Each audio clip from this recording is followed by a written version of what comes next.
नमस्कार, स्मिताज कॉर्नरमध्ये तुम्हा सगळ्यांचं मनापासून स्वागत। आजच्या व्हिडिओमध्ये आपण कोथिंबीर आपली हिरवीगार, ताजी, टवटवीत जशी आपण बाजारातून आणतो तशीच आपण जास्त दिवस कशी ठेवायची याच्यासाठी काही ट्रिक्स पाहणार आहोत। तर व्हिडिओ शेवटपर्यंत बघा। व्हिडिओ आवडल्यास जास्तीत जास्त शेअर करा आणि चॅनलवरती नवीन असाल तर चॅनलला सबस्क्राइब करायला विसरू नका। तर आजच्या व्हिडिओमध्ये मी तुम्हाला फ्रीजमध्ये देखील कोथिंबीर कशी ठेवायची आणि फ्रीजच्या बाहेर देखील आपण कोथिंबीर जास्तीत जास्त काळ हिरवी कशी ठेवू शकतो याच्याबद्दल काही माहिती देणार आहे। तर व्हिडिओ शेवटपर्यंत बघत राहा। तर बाजारातून आणलेल्या कोथिंबीरीमध्ये माती असते, थोडं दुसरं गवत देखील येतं, तर ते व्यवस्थित आपल्याला कोथिंबीर स्वच्छ करून घ्यायची आहे। पहिली टिप आहे जे की तुम्ही कोथिंबीर जर तुम्हाला जास्त काळ हिरवी राहावी अशी वाटत असेल तर तुम्ही कोथिंबीर कधीच धुवून ठेवायची नाही। न धुताच ही कोथिंबीर स्वच्छ करून घ्यायची, झटकून त्याची पिवळी पाने काढून टाकायची, सुकलेली पानं काढून टाकायची, देठं काढून टाकायची आणि मग ही कोथिंबीर आपण साठवून व्यवस्थित ठेवू शकतो। तर पहिल्या पद्धतीमध्ये इथं मी काचेची भरणी घेतलेली आहे। तुम्ही ग्लास, प्लास्टिकची भरणी वापरू शकता।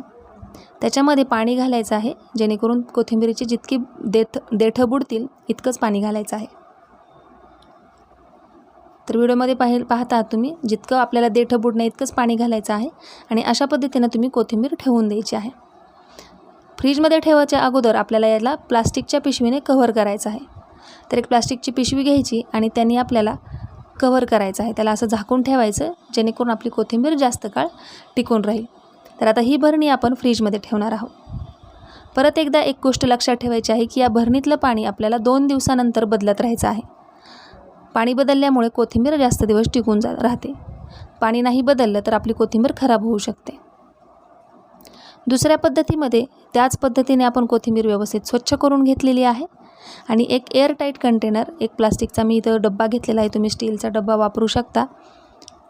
तर याच्यामध्ये अशी कोथिंबीर भरायची आणि त्याच्यामध्ये फ्रीजमध्ये ठेवण्या अगोदर याच्यामध्ये देखील एक पेपर ठेवायचा आहे। न्यूजपेपर असू द्या किंवा टिश्यू पेपर असू द्या किंवा दुसरा कुठलाही पेपर, तर पेपर ठेवायचा आहे जेणेकरून कोथिंबीरीला पाणी सुटणार नाही आणि आपली कोथिंबीर जास्त काळ टिकून राहील। तर हा डब्बा देखील आपल्याला फ्रीजमध्ये ठेवायचा आहे। ह्या झाल्या 2 पद्धती ज्याच्यामुळे आपण फ्रीजमध्ये आपली कोथिंबीर जास्त दिवस टिकवून ठेवू शकतो। आता पाहूयात की फ्रीज नसताना देखील आपली कोथिंबीर जास्त दिवस कशी काय हिरवी राहू शकते। त्याच्यासाठी देखील मी कोथिंबीर परत निवडून घेत आहे, त्याचे देखील मी देठं काढत आहे। देठं जर तुम्हाला ठेवायचे असतील तर ते सुद्धा व्यवस्थित स्वच्छ करूनच घ्यावे लागतील। देठाला माती असते किंवा काही पिवळे सुकलेले पानं असतात, तर ते तुम्हाला काढून देठं देखील स्वच्छ करून घेतले तर तुम्ही ठेवू शकता। तर अशाच पद्धतीने आपण कोथिंबीर स्वच्छ करून घेतली।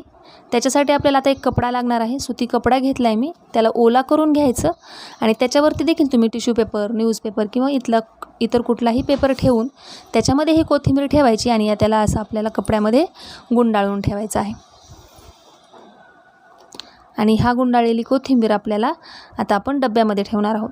तर कुठल्याही डब्यामध्ये तुम्ही ठेवा, एअरटाईट कंटेनरमध्ये ठेवा किंवा स्टीलच्या डब्यात ठेवा आणि हा डब्यामध्ये ठेवायची आणि हा डब्बा आपल्याला माठाच्या जवळ ठेवायचा। माठाच्या खाली ठेवा किंवा माठाच्या जवळ ठेवा।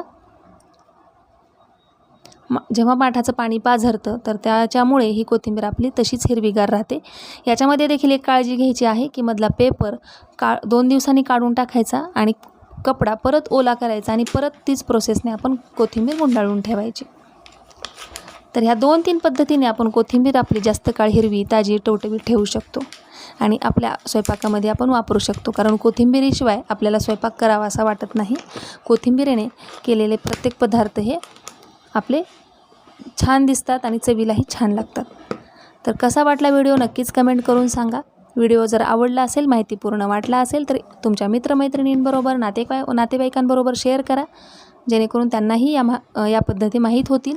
तुम्ही आणखीन कुठल्या वेगळ्या पद्धतीने कोथिंबीर टिकवून ठेवत असाल तर मला नक्कीच कमेंट करून सांगा, मला त्या वाचायला आणि परत त्याच्यावरती व्हिडिओ बनवायला नक्कीच आवडेल। तर परत भेटू अशाच नवीन व्हिडिओमध्ये, तोपर्यंत सगळ्यांचे मनापासून धन्यवाद।